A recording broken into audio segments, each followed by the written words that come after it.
Assalamualaikum warahmatullahi wabarakatuh. Dan ini adalah kisah pemilik dua kebun dalam Al-Quran. Seringkali kekayaan membuat orang lalai pada kematian dan hari akhir. Banyak kisah yang dapat kita jadikan pelajaran, khususnya bagi orang-orang yang beriman. Salah satunya adalah kisah tentang pemilik dua kebun yang Allah ceritakan dalam Al-Quran pada surah Al-Kahfi. Al-Quran menceritakan tentang dua orang lelaki yang hidup di zaman dulu. Keduanya bersahabat. Yang satu Allah gambarkan sebagai orang yang beriman, dan yang satunya lagi manusia yang ingkar kepada Allah. Al-Quran tidak menerangkan siapa nama mereka, tetapi bukan itu yang penting bagi kita umat akhir zaman. Yang penting adalah bagaimana kita mengambil ibrah atau pelajaran dari kisah-kisah yang Allah ceritakan di dalam Al-Quran. Dikisahkan dalam cerita ini, orang yang beriman Allah uji dengan kesempitan hidup, yaitu sedikit rezeki ataupun harta dan barang yang ia miliki.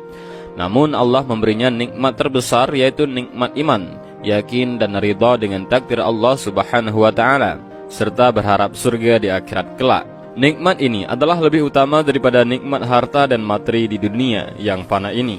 Sebaliknya, temannya yang ingkar Allah uji dengan kelapangan rezeki, kemudahan materi, kelapangan dalam hal-hal duniawi. Namun Allah uji dia, apakah ia bersyukur atas segala limpahan nikmat yang telah Allah berikan, ataukah ia kufur nikmat? Apakah dia menjadi hamba yang rendah hati, atau malah menjadi orang yang suka menyombongkan diri?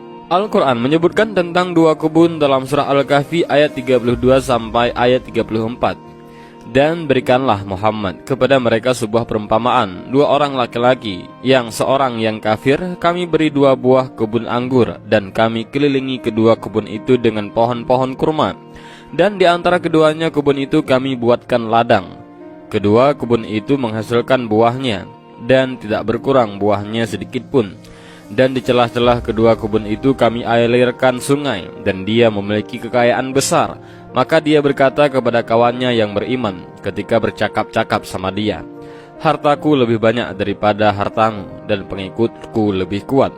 Al-Quran surah Al-Kahfi ayat 32 sampai 34. Allah menceritakan di ayat tersebut bagaimana Allah tunjukkan perumpamaan tentang dua orang lelaki. Yang satu yang tadi kami sampaikan, yaitu Allah telah jadikan bagi seorang di antara keduanya dua buah kebun anggur, dan kami kelilingi kedua kebun itu, yaitu Allah yang mengelilingi kedua kebun itu dengan pohon-pohon kurma. Dan di antara kedua kebun itu Allah buatkan juga ladang-ladang. Kedua kebun itu menghasilkan buah yang luar biasa banyaknya, dan tidak berkurang sedikit pun buah-buah atau hasil panen yang dihasilkan. Dan Allah menceritakan mengalirkan sungai di antara celah-celah di kebun itu, irigasi yang telah dibuat oleh orang tersebut. Kemudian Allah tegaskan lagi, dan bagi laki-laki itu ada buah-buahan yang berlimpah. Maksudnya adalah kekayaan yang luar biasa besarnya. Demikianlah nikmat dunia yang Allah subhanahu wa ta'ala berikan kepada si kafir dengan penataan kebun yang hebat.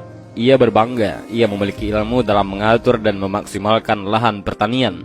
Ia mampu menggabungkan tanaman yang berbeda dengan susunan rapi serta irigasi yang baik. Ditambah lagi dengan perawatannya yang maksimal, maka panen yang didapat pun seringkali tidak pernah mengecewakan. Kemudian ia dengan congkak ketika memasuki kebunnya, padahal kecongkakannya tidak lain adalah mendalimi dirinya sendiri. Ia ingkar dengan anugerah Rabb-nya dan sombong kepada orang lain. Ia berkata, dia menyampaikan bahwa hartaku lebih banyak daripada hartamu, dan pengikutku lebih banyak daripada pengikutmu. Kenikmatan harta dan pengikutnya telah membuatnya lupa. Ia menyangka miliknya itu kekal, padahal semua itu tidak ada yang abadi. Pria yang Allah tunjukkan kekafirannya itu pun makin besar kepala. Ia berkata, aku kira kebun ini tidak akan binasa selama-lamanya, dan aku tidak mengira hari kiamat itu akan datang. Dan jika sekiranya aku kembali kepada Tuhanku, pasti aku akan mendapat tempat kembali yang lebih baik daripada kebun-kebun itu. Dia mengira bahwa dengan apa yang telah dilakukannya, Allah memberikan ganjaran lebih besar lagi setelah nanti orang ini meninggal. Ini merupakan dugaan yang salah. Demikianlah barangkali gambaran perasaan seseorang hamba ketika hamba tersebut berada di puncak kekuasaan dan puncak harta kekayaan. Ia sombong dan menyangka karunia harta adalah bukti Allah sayang padanya, sehingga ia mengira di akhirat mendapatkan kedudukan yang serupa atau lebih baik lagi. Namun temannya yang beriman, karena kasih sayang kepada saudaranya, mengajaknya agar kembali ingat kepada Allah. Ia berusaha menyelamatkan temannya yang sudah merasa di awang-awang sehingga ia lupa daratan.